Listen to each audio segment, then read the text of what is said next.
Hello everyone, welcome back to my channel. जहां हम कर रहे हैं क्लास 8 की मैथ्स लेटेस्ट एनसीईआरटी एडिशन 2023 के अकॉर्डिंग। इस वक्त हम chapter number 11 direct and inverse proportions पे एंड हम करने जा रहे हैं आज स्टार्ट एक्सरसाइज 11.2। सो बच्चों, क्विकली आप लोग अपनी बुक्स लीजिए एंड हम लोग बुक में से क्वेश्चन नंबर 1 लेते हैं। Which of the followings are in inverse proportions. यहाँ पे फर्स्ट क्वेश्चन में हमारे को दे रखा है एक क्वेश्चन जिसमें इन्होंने बोला है कुछ पार्ट्स हैं इस क्वेश्चन के, कुछ इन्होंने हमारे को मतलब कुछ केसेस दिए हैं और इन्होंने पूछा है कि हमें बताना है कि इनमें से कौन सा इन्वर्स प्रोपोर्शन में है। तो इन्वर्स प्रोपोर्शन क्या होता है? जब हमारी दो चीज़ें ऑपोजिट होती हैं, यानी कि अभी जैसे हमने डायरेक्ट वेरिएशन पढ़ा था लास्ट एक्सरसाइज तक, उसमें क्या होता था, अगर एक चीज़ बढ़ रही है तो दूसरी भी बढ़ रही है, लेकिन इन्वर्स उसके ऑपोजिट होता है। जैसे कि आपको नेम से ही इंडिकेट हो रहा है इन्वर्स, यानी कि इनडायरेक्ट। एक चीज़ बढ़ती है तो दूसरी कम होती है, दूसरी बढ़ती है तो पहली कम होती है। ठीक है, तो हम स्टार्ट करते हैं हमारा क्वेश्चन। फर्स्ट पार्ट है इसका, the number of workers on a job and the time to complete the job. कितने लोग एक काम को कर रहे हैं और कितने टाइम में वो उस काम को पूरा कर रहे हैं। ठीक है, तो सबसे पहले हम इसे समझ लेते हैं। सपोज एक वॉल बननी है, ठीक है, सपोज एक दीवार बननी है। तो दीवार अगर 10 मजदूर मिलके एक दिन में बना रहे हैं, तो अगर वर्कर्स हमने हाफ कर दिए तो टाइम ज़्यादा लगेगा ना। अगर कोई भी काम होता है, कम लोग कर रहे होते हैं तो टाइम ज़्यादा, तो 2 डेज हो जाएंगे। और वहीं अगर हम वर्कर्स बढ़ा दें, डबल कर दें, तो टाइम और कम हो जाएगा। ठीक है, तो यही है कि number of workers on a job and the time to complete the job. जैसे जैसे वर्कर्स बढ़ेंगे वैसे वैसे टाइम कम होगा उनको उस जॉब को करने के लिए, और जैसे जैसे वर्कर्स कम होंगे उस जॉब को करने में जो टाइम लग रहा है वो उनको ज़्यादा लगेगा। ठीक है, तो इसका हो गया यस, यानी कि this is a example of inverse proportion. ठीक है, आते हैं हम सेकेंड केस में। The time taken for a journey and the distance travelled in a uniform speed.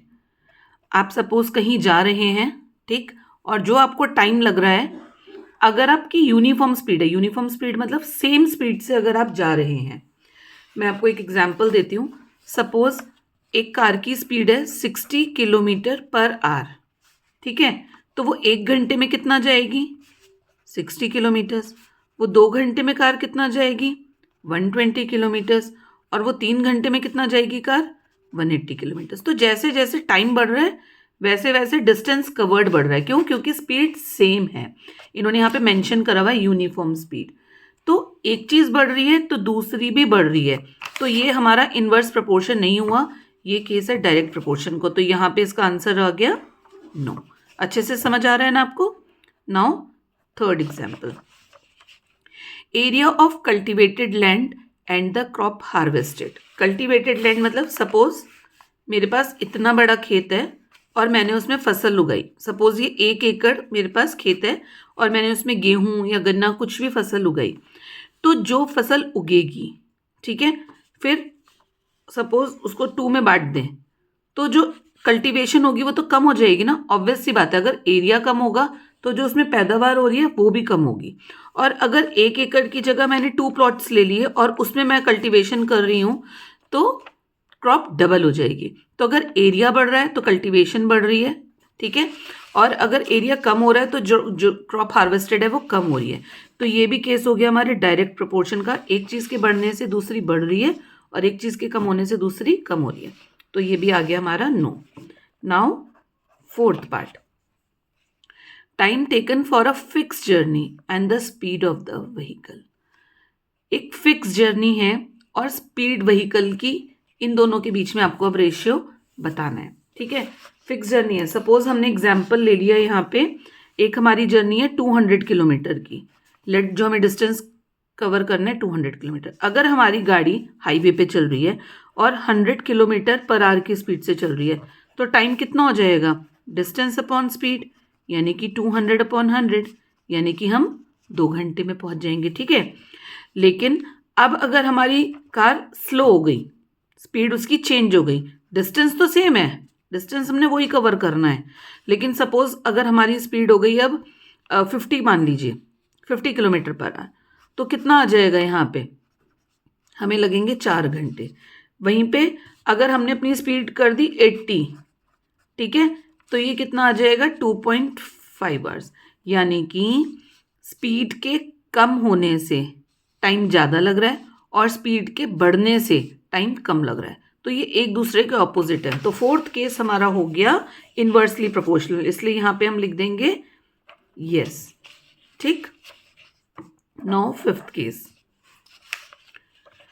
Last part है बच्चों। आई होप आपको चारों पार्ट ऊपर के अच्छे से समझ आ गए होंगे। The population of a country and the area of the land पर पर्सन, इसको भी अच्छे से समझते हैं हम। मैं आपको समझाती हूँ इसे। एक कंट्री है, ठीक है, सपोज एक कंट्री है, उसमें इतना एरिया है, आप मान लीजिए 100 हेक्टेयर्स मान लीजिए, 100 एकर्स मान लीजिए, जितना भी, और वहाँ की पॉपुलेशन है 1000 पीपल। सपोज 100 एकड़ लैंड है कंट्री के पास और वहाँ की पॉपुलेशन है 1000 पीपल। तो 100 एकड़ में जब 1000 लोग रहेंगे तो हर पर्सन पे कितनी आएगी, 0.1 एकड़ लैंड, ठीक है। लेकिन अगर हमारी पॉपुलेशन बढ़ गई, 2000 हो गई या 10,000 हो गई सपोज, तो जो एरिया ऑफ लैंड है वो तो सेम ही है, कंट्री तो नहीं बढ़ जाएगी ना, लोग बढ़ गए उसमें, तो हर पर्सन के पास जगह कम हो जाएगी। मैं इसके लिए आपको एक बहुत ही कॉमन एग्जांपल देती हूँ। एक घर में 2 जने रहते हैं और एक घर, उसी घर में फिर गेस्ट आ गए 8 जने और आ गए 10 जने हो गए, तो स्पेस लिमिटेड हो जाती है ना, कम हो जाती है ना। तो उसी से हम इस एग्जाम्पल को रिलेट कर सकते हैं, population of a country and the area of land पर पर्सन। तो जैसे जैसे पॉपुलेशन बढ़ेगी, जो हर पर्सन को मिलने वाली ज़मीन है वो कम होती चली जाएगी।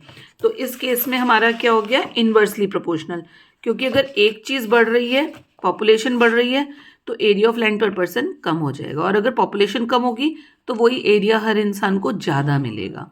ठीक है, तो बच्चों इसी के साथ हमारा 11.2 का फर्स्ट क्वेश्चन पूरा होता है। आई होप आप लोगों को अच्छे से समझ आया होगा। कोई भी डाउट्स हो, कोई भी क्वेरीज हो, प्लीज़ फील फ्री पूछिए, कमेंट बॉक्स में मेंशन कीजिए। एंड अगर अभी तक आपने मेरे चैनल को सब्सक्राइब नहीं करा है, फटाफट से सब्सक्राइब कर लीजिए ताकि मेरे सारे वीडियोज़ आप देख सकें। Thank you so much.